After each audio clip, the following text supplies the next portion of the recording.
Hi everyone, Piers Bolger here, the Chief Investment Officer at Viridian. Well, financial markets have continued to remain extremely volatile over the last couple of days, and we've been getting a number of queries from clients just wondering whether or not we're heading into a 2008 scenario as it relates to financial markets and also the economy. In our view, 2008 and what we saw in 08 is and continues to be materially different to what we're seeing today. And there's probably a couple of key points that we'd like to just mention around that. First and foremost, when we think back to 2008, the crisis, being a financially led crisis, really started with the illiquidity in financial markets, particularly as it related to mortgage-backed securities and other syndicated loan securities. Liquidity today is very different. We're seeing certainly central banks acutely more aware of the importance of maintaining liquidity in financial markets in order for financial markets to remain open and to be able to trade in an orderly manner. And that's a really critical and important part in our view as to why financial markets, certainly the volatility that we're seeing, which is obviously challenging from an investor point of view, but we've yet to see a situation where liquidity is, as I said, dried up and markets can't operate. So 08, that's exactly what occurred. And through that illiquidity and through the drying up liquidity in markets, that flowed through into individual securities and ultimately into the financial institutions that issued those securities into the market. So at the moment, in our view, that's a very different scenario. The second element to note, it ultimately led in 08 to a significant housing correction and ultimately, certainly in the US particularly.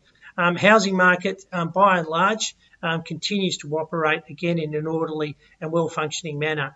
Certainly, if we were looking at the US debt side of it, has certainly reduced over the last decade or so, and the way that mortgages have been written has been a lot more tight in the context of the covenants and the lending requirements for borrowers behind that. So again, that environment very different to what we saw in 2008, where you saw effectively loans were issued to people that simply didn't have the ability to be able to service those in the advent either of a slowdown or potentially, as I said, they lost their jobs. So a very different operating environment. And we know here locally just the way that banks have increased their credit lending standards and how difficult that is in order for people to be able to get a loan. So those requirements have made a big change in the risks associated with the housing market and obviously the default risks associated with that as well.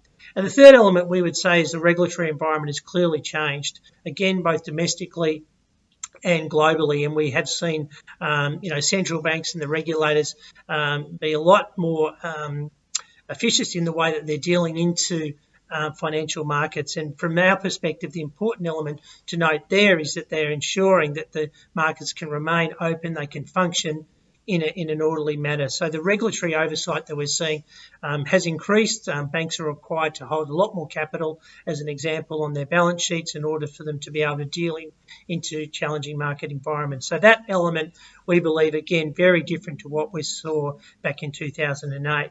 And then finally, both the government and central bank response has been a lot more proactive.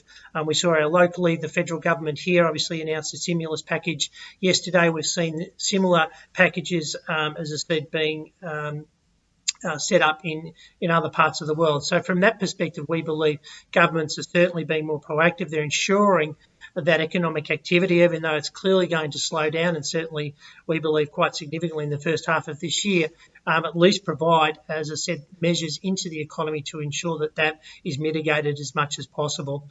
In our perspective, that's another aspect as to why we think it's different, is just the sheer level, as I said, of stimulus coming through. Once we get through the peak cycle of the coronavirus, which continues obviously to be the main driver as to why we're seeing obviously contraction in both economic activity as well as financial markets.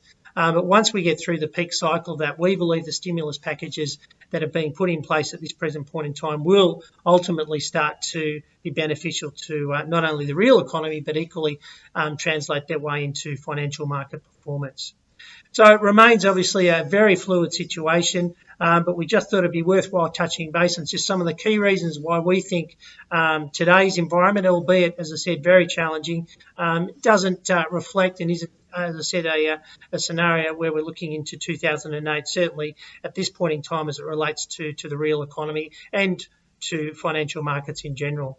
As always, if you have any further queries, please feel free to reach out to your financial advisor, and we look forward in catching up again soon. Bye for now.